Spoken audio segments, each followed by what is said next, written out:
చూపిస్తూ మనం ఆడుతూ పాడుతూ, నాట్ ఓన్లీ ఆడుతూ పాడుతూ ఆఫీసులో, ఇంట్లో కూడా ఆడుతూ పాడుతూ, 2 జాగాలు ఆడుతూ పాడుతూ, నీకు టెన్షన్ తీసుకోకుండా వర్క్ ఎలా చేయాలి అన్న ఉద్దేశం, అది నేర్చుకోవాలని చెప్పి.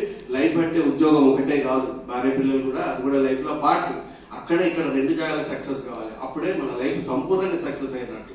అందుకోసమని ఆ విధంగా మనం ప్రయత్నం చేసి మనం సక్సెస్ అవుదామని చెప్పి, మనకి అవకాశం ఇచ్చినందుకు, ఇలాంటి పర్మిషన్లు ఇచ్చినందుకు మన పెద్దలందరికీ నేను థ్యాంక్స్ చెప్తూ, మీరు కూడా నన్ను ఎంత పొగుడుతున్నందుకు మీకు స్పెషల్ థ్యాంక్స్ చెప్తూ, ఇంకా బాగా ఆడి స్పెషల్ గా నేను మేడం రిక్వెస్ట్ చేసేదంటే, నేను ఆల్రెడీ జగన్నాథ్ చెప్పినాను, అంటే మన సిటిఆర్ సార్ అన్నది ఒక మాట ఏంటంటే, ఇక్కడ ఆడుకోవాలంటే నెలకు 1000 రూపాయలు కట్టాలన్నారు. నెలకు 1000 రూపాయలు ఎంప్లాయీస్ అంటే, నేను ఎన్టీపీసీలో ఆడినాను, పవర్ గ్రిడ్ లో ఆడినాను, సింగరేణి కాలేజ్ లో కూడా ఆడినా. నేను చిన్నప్పటి నుంచి సింగరేణిలో పెరిగిన, వాళ్ళ ఆఫీసర్ పిల్లలతోటే ఆడుకుంటున్నా. అయితే అక్కడ మాత్రం ఎవరు డబ్బులు అడుగుతారు, ఎంప్లాయీస్ కి అడగరు, బయట వాళ్ళకి అడుగుతారు నామినల్ గా. ఇక్కడ కూడా నామినల్ గా బయట వాళ్ళకి అడగండి కానీ ఎంప్లాయీస్ కి అడగండి అని నేను డైరెక్టర్ మన ప్రాజెక్ట్ సార్ అయితే సార్ చెప్తే, సార్ కూడా అన్నాడు, నేను జేఎండి సార్ కూడా సిఎండి సార్ కూడా చెప్తాను, ఈ ఎంప్లాయీస్ కి డబ్బులు పెట్టి ఆడడం తీయిస్తాను, దాన్ని మాత్రం నేను చేయిస్తాను.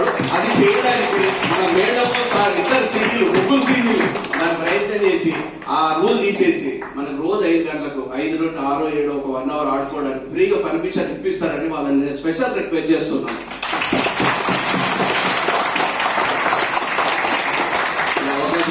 అందరికీ నేను పిలిచారు, మీరు అందరూ వచ్చినందుకు మీ అందరికీ థ్యాంక్ యూ వెరీ మచ్. మళ్ళా అందరికీ మళ్ళొకసారి ఈ గణతంత్ర దినోత్సవము శుభాకాంక్షలు.